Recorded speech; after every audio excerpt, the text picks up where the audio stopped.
Allen announcement. Allen, good morning everybody. Please pay attention to this announcement. Amina, wait a minute. I don't think everyone's here. Ricky is one absent and so is Sheila. Allen, well I can't hold that announcement just because they choose to absent themselves from work. There's good news for us. There's a 3 present for you if you 4 present the 5 record of last week's activities accurately. The video guys will 6 record the best presentation, and the boss wants the best presenter to submit his or resume at my desk so that your promotion can be processed. Amina, I don't 7 object to getting a promotion, but what is the object of carrying it out like this?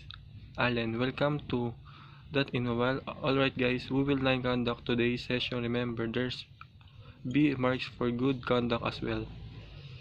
Amina, let's go. Let's not forget that we have to produce a good report at the end of the day. Allen, true. And after that, everyone's been ordered to resume work. No holiday, guys.